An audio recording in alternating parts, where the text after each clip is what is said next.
Muy buenos días. Bueno, vamos a hablar hoy sobre el pensamiento filosófico jurídico de una persona muy importante y relevante para el tema de la lógica jurídica, que es Eugenio Boulligin. Eugenio Boulligin es un profesor de origen ruso-argentino que da clases en la Universidad de Buenos Aires y pues que tiene mucha influencia con algunos autores muy importantes del positivismo jurídico como Hans Kelsen, H. L. Hart y John Henry von Wright. Eh, el tema principal o el punto de Eugenio Boulligin es el tema de la lógica jurídica y el tema del positivismo jurídico. Eh, es un área pues que, como sabemos, viene pues iniciada de manera muy fuerte por Hans Kelsen eh, en esa preocupación que tiene de hacer del derecho una ciencia pura. Una ciencia pura pues es una ciencia que no le deba ningún tipo de conocimiento a otra disciplina este, que no sea jurídica, preocupando porque pues una ciencia pues debe tener siempre un objeto propio, un método propio, este, y teorías que sustenten sus conocimientos, pues que sean propias, que no estén prestadas, ¿no? Y en este caso, pues Hans Kelsen veía pues el derecho con una conexión muy fuerte con temas de filosofía, de ética y moralidad,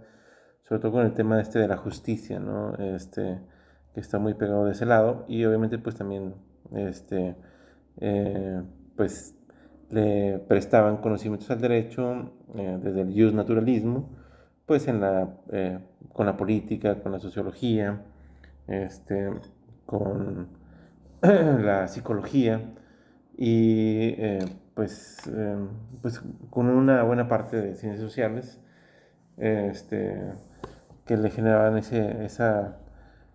le impedían pues como tener sus propias teorías y su propio método. Entonces Hans Kelsen ve un problema sobre todo pues difícil de, de deshacer en esa conexión íntima que tiene el derecho con la moral y la política. Entonces, pues como preocupado de que el derecho avance de manera más rápida, pues considera que el derecho debe deshacerse de todo ese tipo de teorías y conocimientos de las que depende. Entonces, la teoría pura del derecho de Hans Kelsen, pues es hacer una separación, como todos lo sabemos y lo hemos visto sobre todo en obras importantes como la de Eduardo García Maínez, pues esa separación entre derecho y moral y política y generar teorías y conocimientos, conceptos muy propios del derecho. Eh, en el caso de pues, todos los positivistas, lo vemos desde el mismo Hans Kelsen en Hart, inclusive en Ferraioli, este, pues existe esa temor, por decirlo así, sobre todo más en Ferraioli, de que el no terminar de divorciar el derecho de la moral, bueno, sobre todo en Hans Kelsen, pues aparece esa preocupación de divorciar el derecho también, sobre todo de la ideología religiosa. Sabemos todos que el derecho tiene como mucha herencia con la religión. Los penalistas lo vemos como más evidente en el tema de algunos conceptos muy parecidos como pena, penitencia, delito, pecado, eh, y pues inclusive de la criminalidad con el tema de la posesión demoníaca, la criminología y la demonología. Y pues eso es una primera preocupación en Kelsen, que pues lo que él quiere es precisamente hacer esa separación para lograr una pureza del conocimiento científico, la cientificidad del conocimiento, ya que, pues bueno, pues como Kelsen vio en siglos anteriores, pues obviamente mucho del conocimiento religioso pues cae en mera ideología eh, o en conocimientos pues obviamente no probados científicamente, lo que pues genera una disciplina pues poco sólida, poco verificable, un alejamiento del derecho con el tema del estatus científico del resto de las ciencias. Entonces, es la primera preocupación, y que se refleja pues luego en Ferrajoli con el tema de la separación del derecho y la moral, porque considera que mientras el juez tenga prejuicios morales, pues va a resolver muchos de los casos interpretando la ley con base en esos prejuicios, y resolver o juzgar con base en prejuicios morales, pues para Ferrajoli es preocupante porque ve la moralidad de los jueces este, como un tema eh, pues poco objetivo, ¿no? Y sobre todo de esa moralidad pues muy particular de cada persona, que finalmente pues termina confundiéndose en el tema penal moralidad con peligrosidad, y entonces alejar el derecho penal de lo que es el juzgar acciones y no juzgar personas por considerarlas peligrosas, enemigos del Estado, es decir, usar el derecho como una herramienta de poder y no precisamente como un límite al poder punitivo del Estado. Entonces, pues bueno, es más o menos la preocupación de los positivistas. Esta preocupación aparece también en Eugenio Bulgin, que pues lo desarrolla sobre todo desde el punto de vista del positivismo. El positivismo también es muy relevante como una mera introducción al positivismo. El positivismo es una tendencia genérica con todas las ciencias de desarrollar un conocimiento científico que no se contamine, por decirlo así, desde el lenguaje con lenguaje poco objetivo. Es decir, sobre todo esta preocupación llega al... Hay un círculo de Viena que aparece en el siglo pasado, en 1900, a inicios de 1900, que es pues empujado por un gran científico que se llama Rudolf Carnap, y que pues logra juntar a los científicos más importantes del siglo pasado, entre ellos a Albert Einstein y a todos los que aparecen como los más grandes pensadores del siglo pasado, y que pues la preocupación de ellos está en relación con el avance, sobre todo de la física, porque cuando aparece Niels Bohr con la teoría cuántica, pues hay una separación de la física newtoniana, este, que tiene ciertas leyes muy pues sólidas, este, y la física cuántica que aparece en ese tiempo pues como una física que no sigue ningún tipo de ley de Newton, ¿no? De las que desarrollaba Newton. Entonces, y en medio pues está Einstein con sus teorías relativas. Entonces, pues como que la física ya había tenido muchos siglos de una consolidación y una solidez científica muy importante con Newton, y de repente esa solidez desaparece con Einstein y sobre todo con Niels Bohr. Entonces, pues, en el siglo pasado los científicos vienen como preocupados por el desarrollo y el avance de la ciencia, por obviamente preocupados porque parece que hay una ruptura de una evolución del conocimiento de lo que es una de las ciencias más importantes, de las ciencias exactas, y empiezan pues a reunirse, tocan muchos temas de filosofía, y justo ahí aparece un filósofo muy relevante y muy importante para todos, incluyendo para el derecho, que es Ludwig Wittgenstein. Wittgenstein, que lo conocemos generalmente como el filósofo del lenguaje. El primer Wittgenstein, que aparece con su Tractatus Lógico-Filosóficus, pues viene señalando que hay un grave problema en la ciencia precisamente por el tema del lenguaje. El lenguaje pues es muy relevante en el derecho, ya que incluso pues Ferrajoli ha dicho que pues las normas son enunciados semánticos, de semántica, es decir, es el mero lenguaje. Y para Wittgenstein, pues el lenguaje no es, sí es como el vehículo del pensamiento del hombre, es a través del cual nosotros damos a conocer lo que podemos pensar y lo que sentimos. Pero para Wittgenstein el lenguaje tiene un problema, que es su ambigüedad, ¿no? Las palabras ambiguas, las palabras poco claras, que están muy, vamos a decirlo, usadas o explotadas, sobre todo en temas de filosofía, eh, que se presta mucho esa parte, eh, y en la religión también, esa parte metafísica, esa parte del uso del lenguaje, poco claro, poco preciso, poco matemático.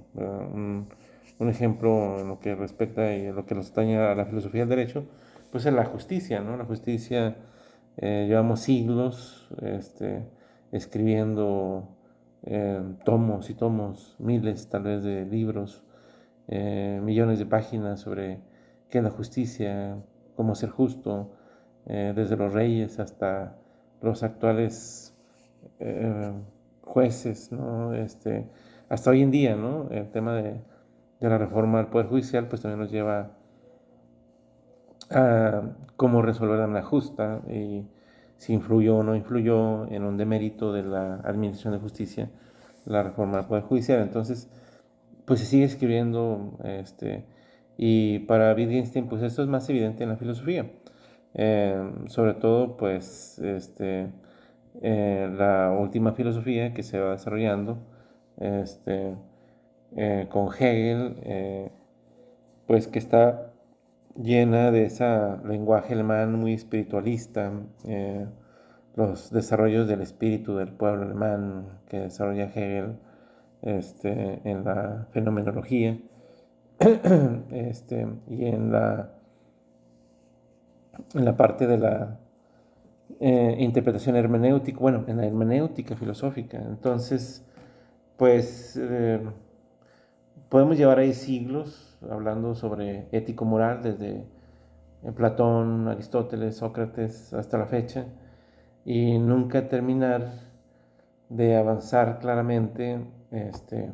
Entonces, pues en Círculo de Viena, pues reciben a Wittgenstein con grandes ovaciones, ya que Wittgenstein pues señala que el problema del lenguaje pues es que hay que descontaminarlo de ese lenguaje poético, metafísico, religioso, que no nos lleva a puntos claros del conocimiento, dificulta el avance hacia un conocimiento objetivo. Para Wittgenstein el conocimiento lógico-matemático quita mucha de la, vamos a decir, ruido o fraseología del lenguaje y a través de proposiciones lógicas, matemáticas, pues puede garantizar un avance más rápido de la ciencia. Esto obviamente pues en el tiempo de Círculo de Viena, que hay esos problemas sobre física, pues los interesa bastante, no estar desperdiciando eh, tanta discusión sin frutos y empezar a desarrollar un conocimiento lógico-matemático, y esa es realmente la importancia del positivismo científico. Positivismo que piensa que, ¿por qué positivismo? Porque piensa que la ciencia en la historia de la humanidad ha generado mucho más avance y progreso que la filosofía de los 2 milenios atrás, ¿no? Desde los griegos, antiguos griegos, más de 2 milenios, hasta la aparición de la ciencia con Copérnico y demás físicos, hasta Niels Bohr, pues se ha desarrollado un avance más importante. La ciencia, eh, la ciencia exacta, le ha quitado, de acuerdo con el método de Descartes, eh, de René Descartes, pues esa duda metódica que le ha quitado a la humanidad, pues, no sé, mucha ideología llena de fantasía y ha permitido, pues, un avance más rápido en ciencia y tecnología. Entonces, pues, esto se ve muy, pues, vamos a decirlo, antojable, ¿no? Por decir una palabra, para meterlo en el derecho y pues que el derecho empiece a avanzar también de manera científica, más rápido y pues, pues obviamente eso le interesa bastante a Hans Kelsen y a todos los demás positivistas, incluyendo a Eugenio Bourdieu, y pues ven en ese lenguaje lógico-matemático pues mucho atractivo, ¿no? De ahí es donde pues a lo mejor iniciando con Hans Kelsen, ven a la lógica como un punto importante, que ya lo venía desarrollando, se venía desarrollando pues desde Aristóteles. Eso lo desarrolla, eso también lo va comentando Bourdieu, vamos a decir, la importancia del pensamiento aristotélico en la humanidad, sobre todo con el tema del silogismo, ¿verdad? Que a los abogados pues, nos hace mucho eco en el silogismo jurídico, premisa mayor, premisa menor, conclusión, y pues esa metodología aristotélica que se ha desarrollado pues a lo largo del tiempo. Entonces, en Hans Kelsen pues también aparece eso, pero aunque la preocupación de Hans Kelsen no es tanto en relación a la lógica jurídica, sino más en la depuración del derecho como una teoría pura, ¿no? Entonces, pues bueno, en esta parte vemos, ahora sí, los aportes de Bourdieu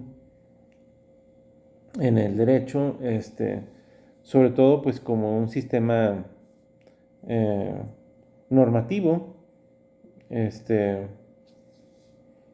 Vemos ahí algunas comparaciones de Bourdieu con Kelsen, Hart y Raz. Cada quien tiene su concepción propia, aunque todos son positivistas, tienen sus pequeñas diferencias. Hart sí acepta, mientras Kelsen hay una separación total de derecho y moral, Hart sí acepta una mínima influencia de la moral en el derecho y Raz pues de la sociología en el derecho.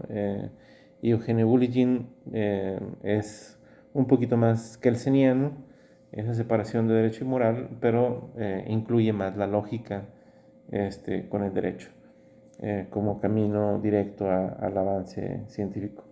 Entonces, bueno, regresando un poquito a Wittgenstein, porque realmente Wittgenstein es un gran filósofo del lenguaje, Wittgenstein consideraba pues que habría que pues eliminar, como yo ya se decía, todo este lenguaje poco, ambiguo, ¿no? Y generar un lenguaje más matemático, que es precisamente la intervención en la lógica, ¿no? La lógica deóntica que se desarrolla con John Henry Wainwright y que también la desarrolla mucho Theodore Dewey, y que finalmente, bueno, pues la toma Carlos Acheron y en conjunto pues con Eugenio Bourdieu. ¿Qué es la concepción de Bourdieu como sistema normativo?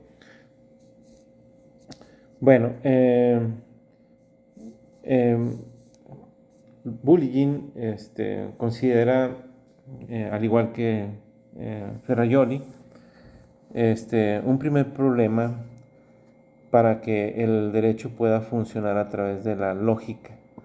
Y es que la lógica es el pensamiento correcto y verdadero, o un pensamiento que lleva una metodología que lleva al pensamiento a, vamos a decir, clarificar temas sobre verdad, ¿verdad? Es el camino más directo hacia la verdad a través de las proposiciones lógicas.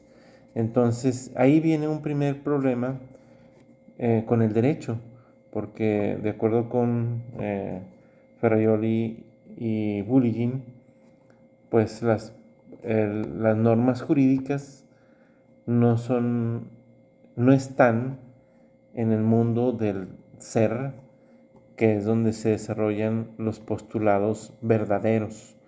Si yo digo, el gato es negro, esa es una realidad fáctica que se puede verificar a través de los sentidos con la observación. Luego cae el enunciado del gato es negro, pues cae en un enunciado que se puede corroborar para verificar la verdad del enunciado, o se puede falsear a través de esa metodología. Básicamente es lo que hacen las ciencias exactas, utilizar la lógica para corroborar temas de verdad. Ahora, en el derecho, pues mucho se ha dicho y se sabe, pues que no está en el tema del ser, no está en los enunciados de la realidad, sino que está en el deber ser. No hablamos de que la persona que roba está en la cárcel, sino que debe de recibir un castigo de tanto tiempo de prisión. Entonces hay una separación entre el ser y el deber ser. Y esa separación del abogado, bueno, más bien de las normas que están en el deber ser, pues entra en el campo de la deontología. Tanto la moral, el derecho, la religión, hablan sobre un deber ser y no sobre un ser.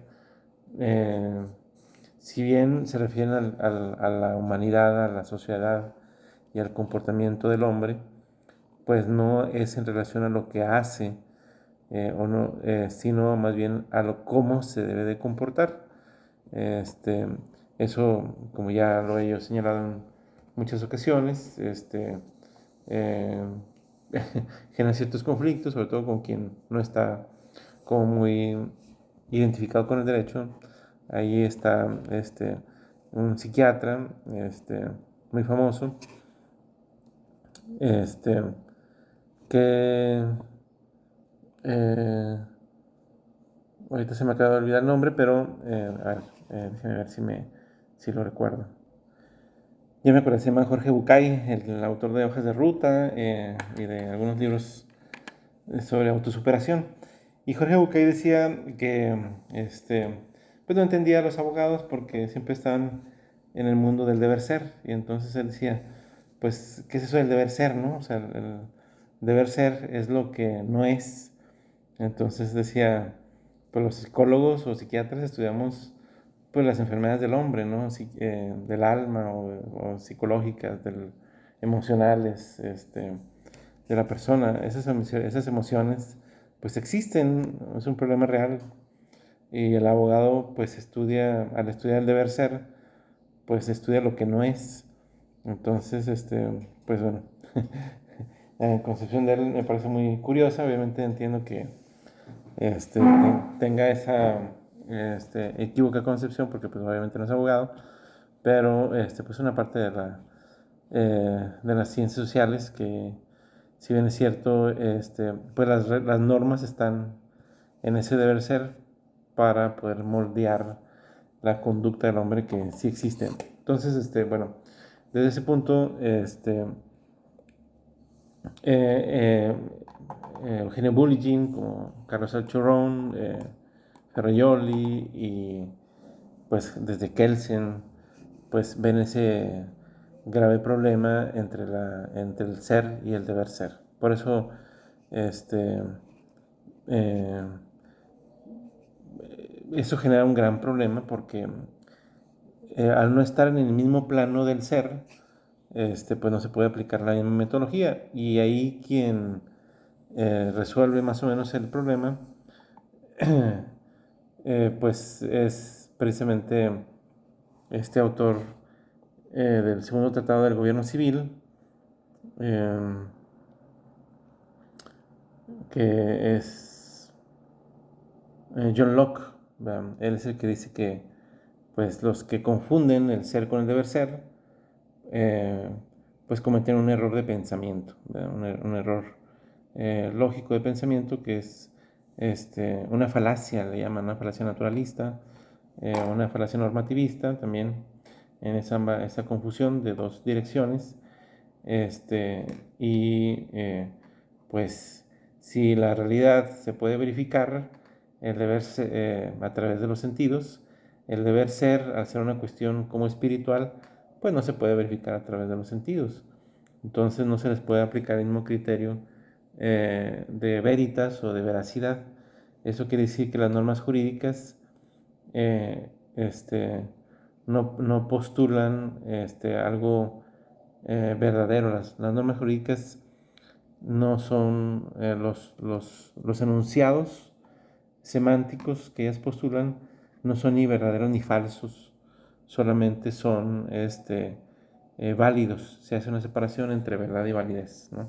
De tal manera que el enunciado que dice que si una persona mata a otra, pues no es verdadero ni falso. Solamente es una norma válida o inválida. Si es una norma existente o inexistente, o una norma eficaz o ineficaz, pero pues sobre todo no se le atribuye un valor de verdad, porque luego eso genera muchas confusiones, ¿verdad? Si una persona mata a otra, debe ser castigada, y luego entonces, si Hans Kelsen es en el que empieza con ese problema, si no se le castiga, pues no quiere decir que la norma sea falsa, simplemente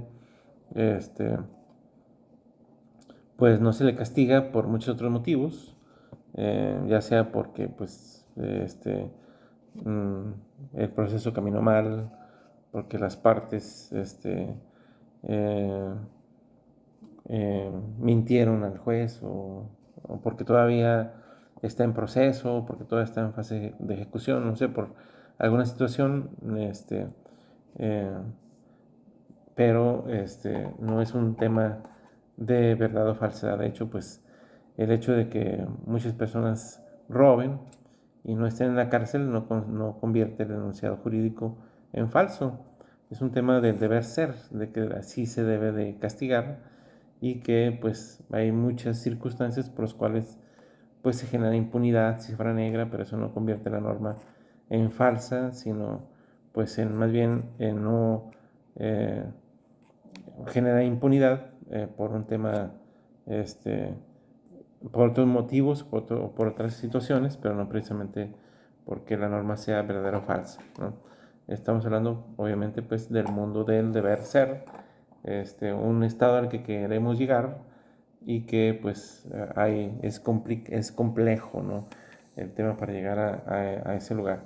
Entonces, cuando Bullinger pues habla de sistema normativo, hace esa separación entre, entre las normas y los enunciados normativos. Bueno, entonces una de las contribuciones más importantes de Bullinger es en el sistema normativo. Cuando hablamos de sistema normativo, es esa diferenciación entre normas y enunciados normativos, que eso es lo que, vamos a decir, el avance más importante que ha tenido Carlos Alchorón y Eugenio Bullinger, y que también se ha desarrollado pues desde García Maínez, el mismo Kanilowski, John Henry von Wright y Theodore Dewey, en esta parte de los enunciados normativos. No es lo mismo las normas, que pueden tener sus propios problemas de categoría, por ejemplo las normas superiores, normas inferiores, problemas, las normas de validez, por ejemplo las normas anteriores y las normas posteriores, o los problemas de las normas, de la vigencia de las normas en el espacio-tiempo, este, a los enunciados normativos. Ahí pues hay un desarrollo distinto, que se viene desarrollando desde Frege,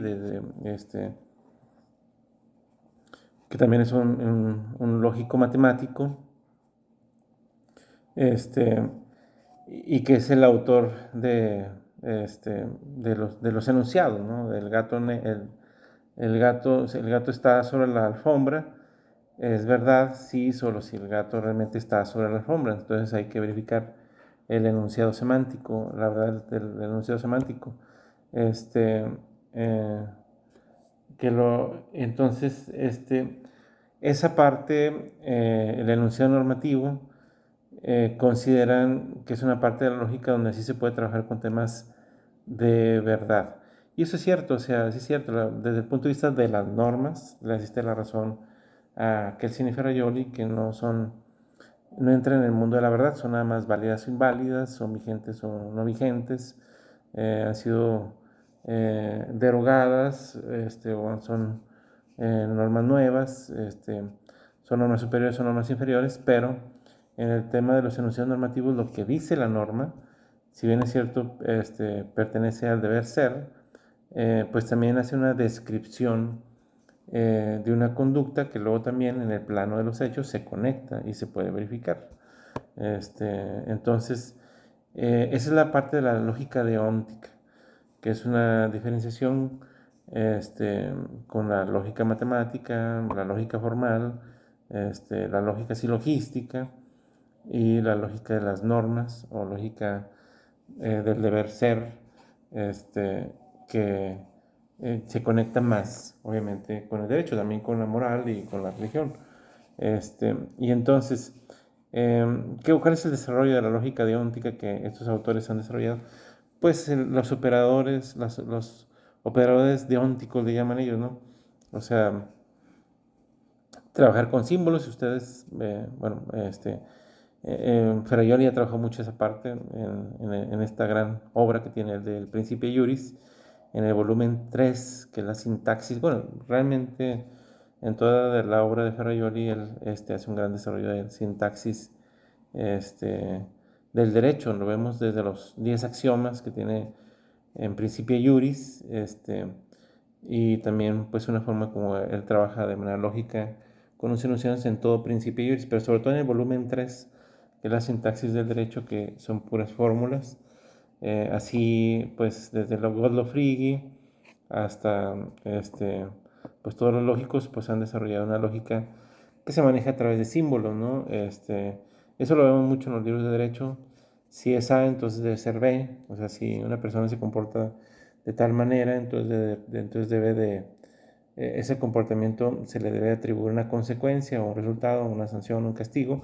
Es un tema que se han desarrollado mucho desde Kelsenhardt hasta la fecha, ¿no? De todos los lógicos.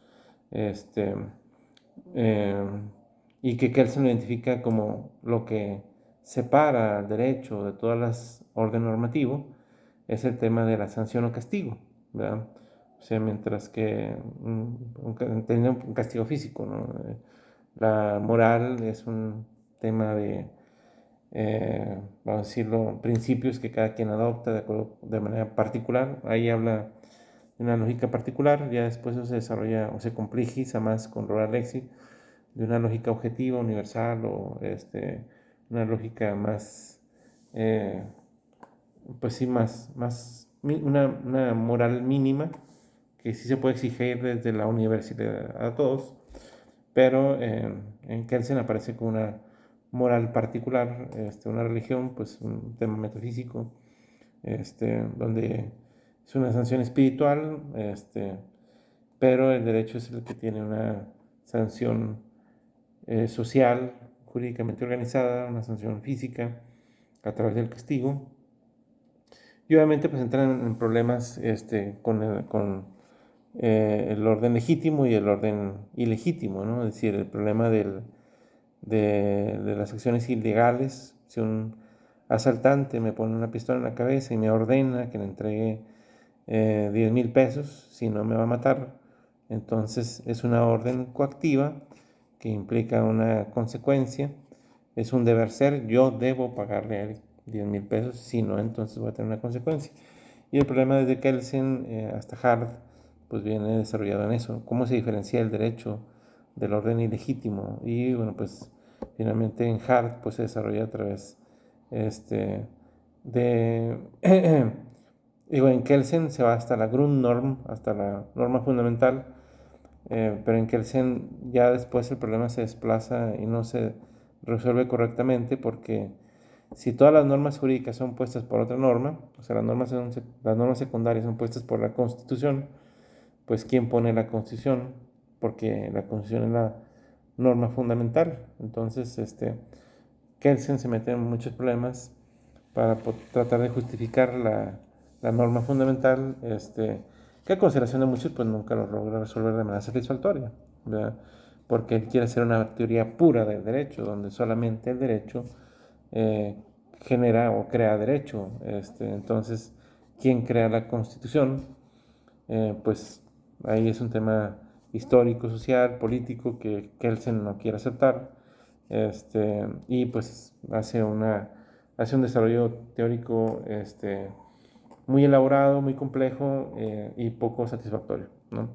Este, pero finalmente el tema del ladrón pues se resuelve señalando pues que el ladrón no tiene una legitimación, no, sus órdenes no devienen de un orden normativo superior, sino pues es decir, no hay nadie que le dé competencia ni le dé justificación para realizar esa orden. Bueno, estamos hablando pues del Normative System o el sistema normativo de Eugenio Bulgin, y pues decíamos sobre los operadores deónticos. Los operadores deónticos son como una forma de quitarle lenguaje poco fructífero al lenguaje natural y que sea más matemático para hacerlo más claro. El ejemplo que comentábamos de si A entonces B, pues se maneja a nivel de lógica deóntica, es decir, se representa como A, flecha, B. Y eso genera pues, relaciones entre símbolos. También se usan muchos símbolos griegos para hacerlo más comprensible. Claro, cada autor, Theodor Biwi, eh, Bulgin, Carlos Ochoron, Emma Fraioli, John Henry Von Wright, a veces tienen, mismo García Maínez, manejan a veces operadores deónticos un poquito diferentes, pero la mayoría de ellos, depende obviamente del lenguaje, de la región, pero la mayoría de ellos coinciden. Y sobre todo un tema, o sea que no todo el derecho es como decía Hans Kelsen, que se identifica únicamente por relaciones de obligación y coacción, o sea, no nada más era obligación, coacción o castigo. Para Kelsen, pues era norma jurídica, sí, solo sí. Este, la disposición, bueno, si representaba una orden, y el incumplimiento de la orden, pues representaba una consecuencia que era un castigo. Con la lógica deóntica, pues se aclara pues que las relaciones jurídicas pues no nada más son de obligaciones, también representan también facultades, permisiones, eh, obviamente pues derechos, proposiciones distintas, no nada más distintas a la mera obligación, facultativas, inclusive de áreas de libertad. También hay otro tema, y que bueno, pues esas distintas relaciones jurídicas pues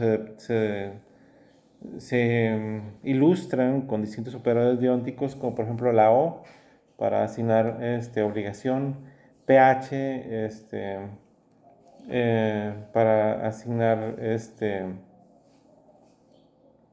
eh,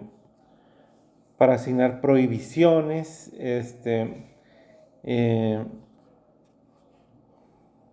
para asignar autorizaciones y así, o sea, hay distintos modos o modales en las relaciones jurídicas que se van representando por símbolos y pues por símbolos de letras alfabéticas, también por letras griegas, por también símbolos eh, que, de lógica matemática, que son símbolos como flechas, como para asignar relaciones o como diagonales o otros símbolos también que van generando conjunciones, disyunciones, etcétera, etcétera, para eliminar el lenguaje, Si yo digo si A, entonces B, la palabra sí, entonces, lo sustituyo por un símbolo, que es una flecha, y eso genera como un lenguaje matemático más limpio, más claro, menos relleno de fraseología, que son términos lingüísticos que a veces tienen concepciones difusas y que generan, vamos a decirlo, muchas interpretaciones. Entonces eso genera problemas, ¿no? Este, Muy bien, entonces en el tema de las propiedades del sistema, habla de consistencia y ausencia de antinomias. Bueno, también es una parte también interesante en Hans Kelsen, porque para Hans Kelsen el orden jurídico era un tema completo, es decir, no había espacios vacíos ni de contradicción. Sí conocía a Hans Kelsen las antinomias, pero se resolvían a través de la jerarquía de las normas. Una norma inferior no podía contradecir la norma superior, y si contradecía una norma de igual jerarquía, pues había problemas de interpretación que tendrían que resolverse de acuerdo con el espíritu del legislador o con la intención del legislador o con, bueno, ahí ya conocemos los distintos sistemas de resoluciones de normativos, que la interpretación sistemática, la interpretación teleológica, etcétera, etcétera, que las aborda Hans Kelsen. Pero Hans Kelsen considera que el orden normativo es completo, es decir, que no hay, sobre todo no hay lagunas, ya que todo lo que no está previsto por el orden jurídico entra desde el punto, entra en la parte de la libertad, es decir, todo lo no regulado o lo prohibido, pues está permitido. Entonces, es un sistema, lo convierte Hans Kelsen, un orden normativo de la sociedad completo. Bulligin, pues él considera pues que el sistema debe, a través de la lógica deóntica, pues debe tener una consistencia y una ausencia de antinomias. También aborda las distintas problemas de resolución de las antinomias, ya sea por jerarquía, que normas de rango inferior no deben de contradecir las superiores, normas posteriores superan a las normas anteriores, y que pues también de manera teleológica o sistemática pues también se van resolviendo los problemas antinómicos y se ven más claros a través de la lógica deóntica por los símbolos, ¿no?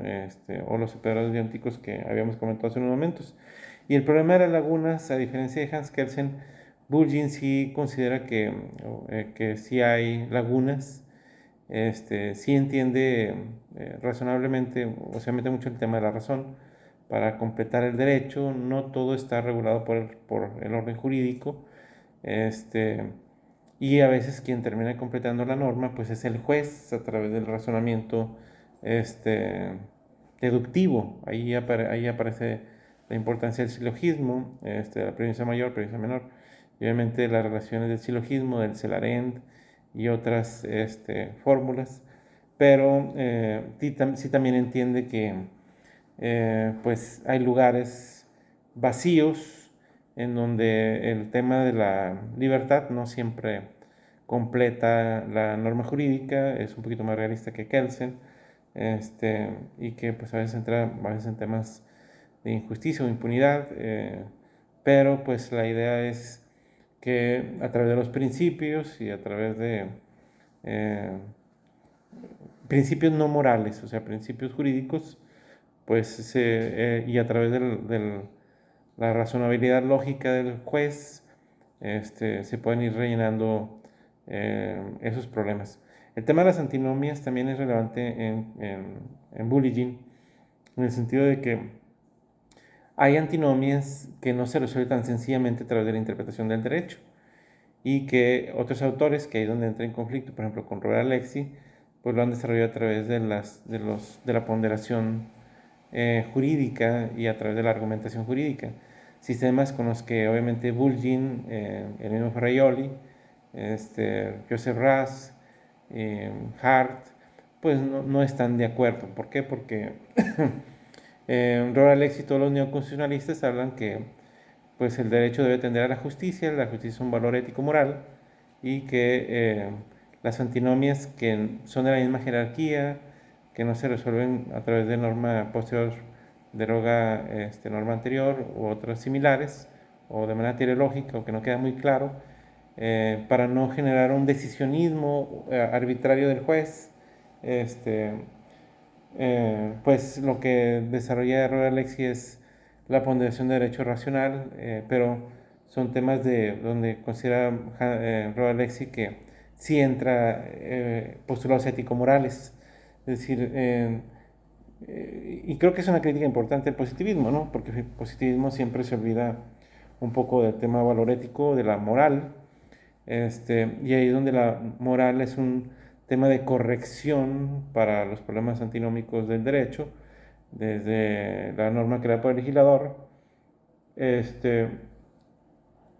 Y en esta parte está parcialmente de acuerdo Bulgin, pero no mete a la moral. El tema de la antinomia es un tema racional, muy similar a lo que piensa Ferraioli, a través de no de la ponderación, sino de la interpretación racional adecuada a las normas, ya sea por fines teleológicos, otros fines sistemáticos u otras formas en las que el juez puede sí crear una norma, pero no en un decisionismo arbitrario, sino en un decisionismo más racional. Ahí hay todo un debate, que son las reglas de clausura y de corrección,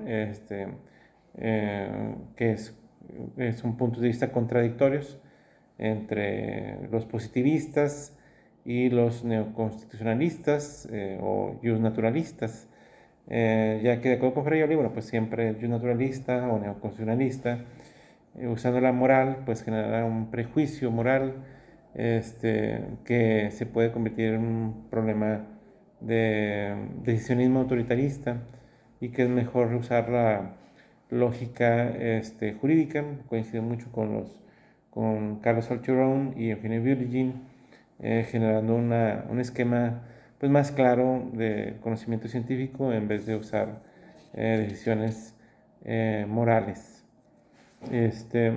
Entonces,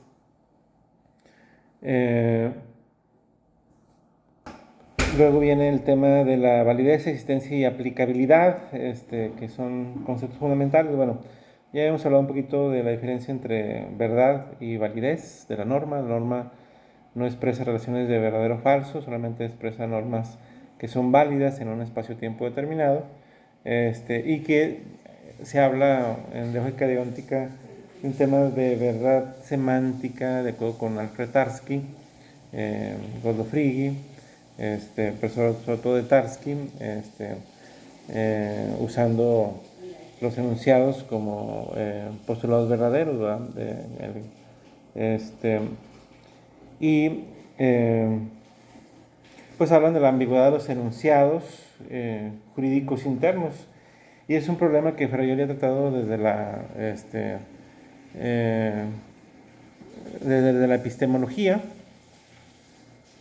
y que ha señalado que pues, es un defecto de la legislación, o sea, que los legisladores deben estar preocupados por generar enunciados normativos lo más exactos posibles para dar más certeza jurídica y para pues, convertir esa aspiración de Montesquieu al juez como boca de la ley o aplicador del derecho, bueno, aplicador de la ley más que nada, y la ambigüedad de las palabras pues genera una arbitrariedad o un decisionismo en el juez, ¿no?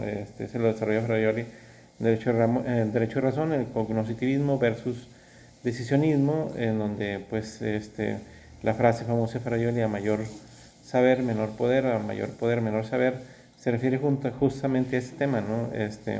El juez debe de tener menos poder y mayor saber a través del conocimiento exacto de la norma, y en tanto el legislador genere enunciados normativos lo más exacto,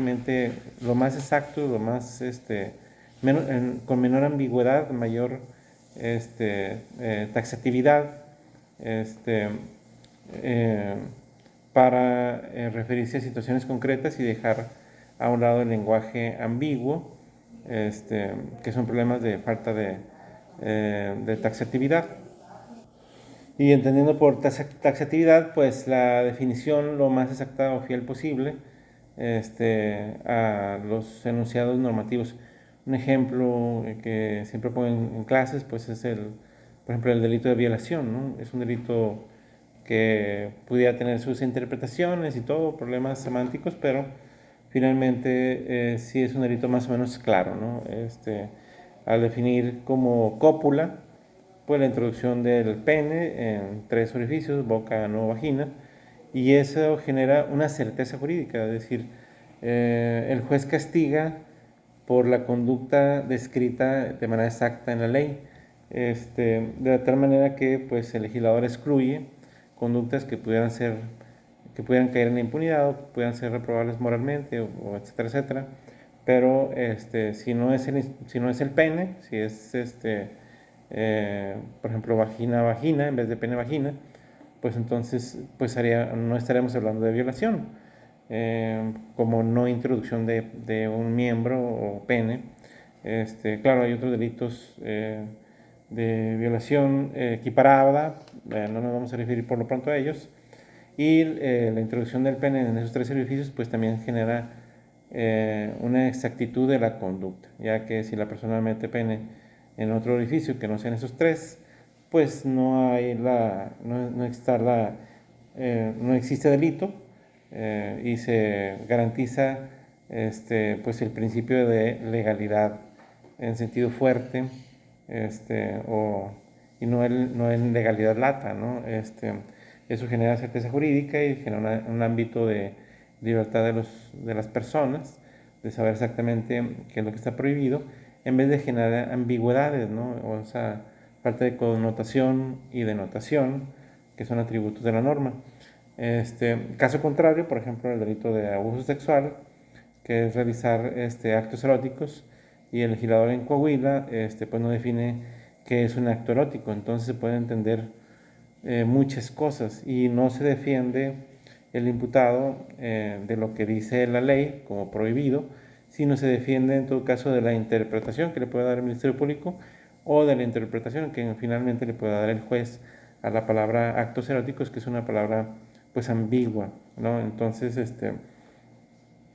eso genera que pues, pueda ser un acto erótico, pues el hecho de que una persona le toque el cabello a una segunda persona que está delante de él en el camión, que le huele el cabello y que se emocione y se excite, pues puede ser un acto erótico, pero pues resulta a veces contrario a veces a los principios del derecho penal, de mínima intervención y de castigar las conductas más graves y que lesionan de manera pues, más grave también los derechos fundamentales o derechos que protegen las normas penales, entonces, o los bienes jurídicos, ¿no? que se protegen. Entonces, eso es pues por falta de taxatividad de la norma, que deviene en una inconstitucionalidad y que, pues de acuerdo con los lógicos deónticos, pues tratan de resolverlo, sobre todo, pues ahí es difícil un poquito con la lógica deóntica y con la lógica aristotélica, se va desarrollando para resolver esos problemas a veces se recurre a la fuzzy logic o lógica difusa, que es pues tratar de encontrar las interpretaciones pues más exageradas de un texto normativo para irlas eliminando. O sea, en la lógica deóntica parte de que cualquier expresión puede ser problemática. Y que el lenguaje pues tiene ese grave problema de no exactitud, de no ser un lenguaje matemático. Entonces, ese problema se viene trabajando desde los griegos. El ejemplo más clásico es el del montículo de arena, ¿no? Si una persona tiene un montículo de arena, ¿cuándo deja de ser un montículo? Si le quito un granito de arena, deja de ser un montículo. Si le quito otro granito, si le quito otro granito, y así, ¿cuándo deja de ser un montículo? Es un problema que difiere de la lógica aristotélica. Aristóteles siempre es el ser o el no ser, es como una especie de lógica de blanco y negro, verdad o no verdad, o verdad y falsedad, pero en el tema del lenguaje jurídico, que se presta a múltiples interpretaciones, como en el caso que les digo del abuso sexual, pues abuso sexual puede ser tocamientos en zonas erógenas, y aún así la palabra zonas erógenas es un poquito problemática, pero si el legislador no define tocamientos de zonas pudendas o zonas erógenas, pues se puede interpretar pues, de múltiples formas, ¿no? Entonces puede ser acto erótico, pues muchas cosas que puede imaginar el Ministerio Público. La idea no es que el imputado se defienda de la imaginación o de la interpretación exagerada de la norma del Ministerio Público o del juez, sino que se defienda de la ley y lo castiguen no por lo que el juez o el Ministerio Público entienda, interprete o imagine, sino que la castiguen por lo que exactamente está escrito en la ley. Esa es la idea de la lógica matemática y pues la ayuda de la lógica de la lógica difusa, perdón, para ir reduciendo la ambigüedad de las palabras de acuerdo con fines teleológicos o de acuerdo con... bueno, es que el tema del espíritu del legislador también es muy problemático porque se entiende que el legislador es un ente colegiado eh, pluripersonal, en donde pues no podemos imaginar cuál era la intención del Congreso ante tantos senadores y diputados, qué es lo que pensaba todos y cada uno de ellos, y cuando a veces en el día de debates tampoco deja muy clara la idea. Es un grupo pues colegiado, es difícil pensar que todos piensen de manera uniforme, y también es muy problemático el tema del espíritu del legislador, y se desarrolla más a través de la interpretación sistemática. Pero todo eso es muy problemático, pero finalmente la idea es como matematizar un poquito más el lenguaje, esa idea de Wittgenstein, del primer Wittgenstein, de crear relaciones lógicas, matemáticas para tener una exactitud más exacta del derecho. Es como eh, llevar el derecho a un estatus de verdad y falsedad en relación con esquemas más medibles, menos interpretables, ¿no? Entonces, sobre ello, pues obviamente es el tema fundamental del positivismo. Eh, pues habla de las lagunas jurídicas, el mito de la plenitud del ordenamiento. Bueno, pues ya habíamos hablado un poquito que sí existen lagunas, no es correcto pensar que el derecho lo abarca todo a través de esquemas de la libertad, de lo que no está prohibido está permitido, pero pues sí hay problemas de lagunas, sí hay problemas de antinomes que todavía son difíciles de resolver, y el tema final sería el tema de la derrotabilidad. ¿Qué es la derrotabilidad? Bueno, pues derrotabilidad significa que una ley no es un absoluto, no es una regla absoluta, tiene excepciones, y las excepciones no derogan la ley, no la hacen inválida ni le restan autoridad, simplemente generan un espacio de inaplicabilidad porque opera una excepción. Por ejemplo, hay excepciones eh, este, explícitas en la norma, como por ejemplo la prohibición de matar, a excepción de que se trate de legítima defensa. Entonces, la propia ley genera una excepción, y hay otras reglas que hablan de derrotabilidad, generan excepciones que a veces no son tan explícitas, son implícitas, como el estado de necesidad. El Código Penal habla de como causas de justificación o de inculpabilidad, estados de necesidad justificantes o inculpables, pero no define exactamente qué es el estado de necesidad. Entonces, pues el juez lo tiene que eh, pues completar a través de un razonamiento lógico deductivo.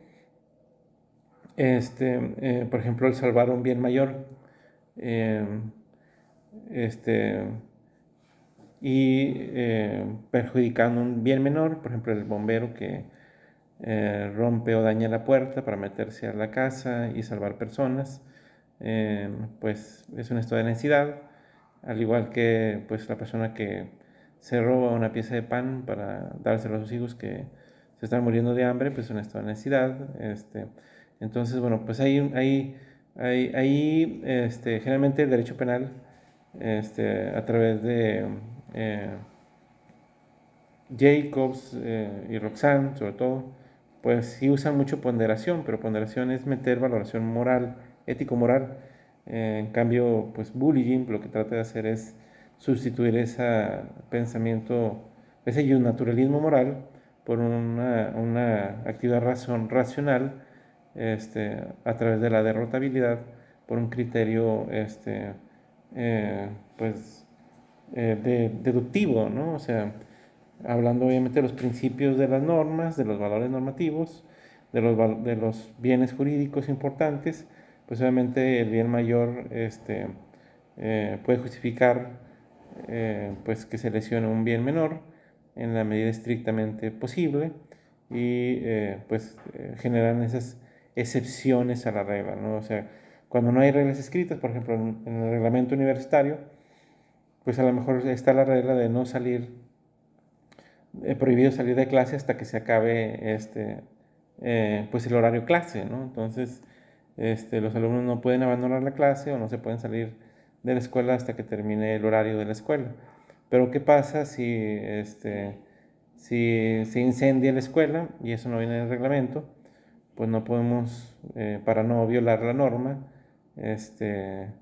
pues quedarnos adentro del salón y quemarnos todos. Ahí se entiende que aun y cuando el legislador que creó el reglamento universitario pues no previó esa situación, pues se entiende que racionalmente lo hubiera previsto y esto no es a través de una valoración ético-moral, sino a través de una valoración racional este, de lo que sí está escrito en la norma, ¿no? O sea, el valor más importante no es, en todo caso, perder clases, sino la vida de los alumnos, que es el tema de la dignidad de las personas, porque sin alumnos, pues no hay clases tampoco. Entonces, obviamente, si se está acabando la escuela, pues se crea una excepción racional, no moral, para poder irse antes del horario de salida pues del salón de clases y de la escuela, ¿no? Entonces, ese es el tema de la derrotabilidad. Obviamente, pues esto es hasta la medida razonablemente posible,